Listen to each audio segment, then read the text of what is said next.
guys, இன்னைக்கு என்ன பார்க்க போறேன்னு பார்த்தீங்கன்னா ஃப்ரைட் ரைஸ் தான். எல்லாரும் ஹோட்டலுக்கு போனால் விதவிதமாக சாப்பிடணும்னு ஆசைப்படுவாங்க. எனக்கு என்னவோ இந்த ஃப்ரைட் ரைஸ் தான் ரொம்ப பிடிக்கும். ஆனால் ஹோட்டல்லாம் காய்கறி கம்மியாக போடுவாங்க. எனக்கு சாப்பாடு எந்த அளவுக்கு இருக்கோ அந்த அளவுக்கு காய்கறியும் சேர்த்து சாப்பிட்டா தான் எனக்கு ரொம்ப பிடிக்கும். ஸோ அதனால நான் காய்கறி கட் பண்ணி வச்சுட்டு முட்டை கொஞ்சம் ஃப்ரை பண்ணி வச்சுட்டேன். சாப்பாடும் வேக வச்சுட்டேன். நாங்கள் எப்படி செய்யுதுன்னு பார்த்துக்கலாம். அடுப்பத்தை வச்சு கடாயில் எண்ணெயை ஊற்றிக்கோங்க. இப்போ கட் பண்ணி வச்சுருக்க பச்சை மிளகாயும் வெங்காயமும் ஃபஸ்ட்டு ஆட் பண்ணிக்கலாம். ஃபஸ்ட்டு பச்சை மிளகாய் ஆட் பண்ணது இதில் இருக்க காரம் போடுறதுக்காக தான் ஆட் பண்ணியிருக்கேன். இதை வதக்கும் போது இதில் இருக்க காரம் எல்லாமே போயிடும். குழந்தைங்க கூட சாப்பிட்லாம். நெக்ஸ்ட் பீன்ஸ் ஆட் பண்ணிக்கலாம்.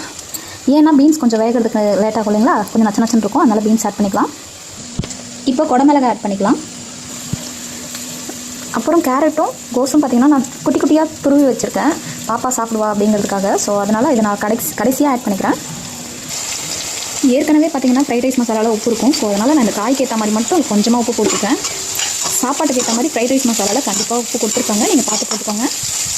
இப்போ இந்த அளவுக்கு அரைகுறையாக வதங்கியிருக்கு. இந்த அளவு முழுசாக வேகாமல் இந்த அளவுக்கு அரைகுறையாக வெந்திருக்கும் போதே இப்போ நம்ம இருக்கிற மற்ற காய்கறி ஆட் பண்ணிக்கலாம்.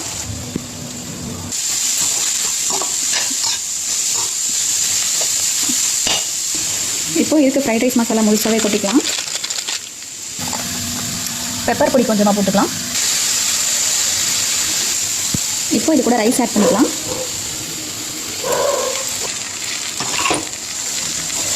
நல்லா மிக்ஸ் பண்ணி விட்டுக்கோங்க. இப்போ பொரிச்சு வச்சுருக்க முட்டையை சேர்த்துக்கலாம்.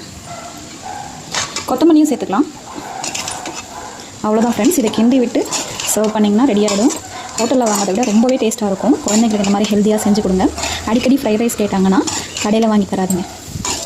ஓகே ஃப்ரெண்ட், தேங்க்யூ ஃபார் வாட்சிங். இந்த வீடியோ உங்களுக்கு பிடிச்சிருந்தா லைக் பண்ணுங்கள். கண்டிப்பாக என்னோடய வீடியோ சப்ஸ்கிரைப் பண்ணிக்கோங்க. பாய் பாய்.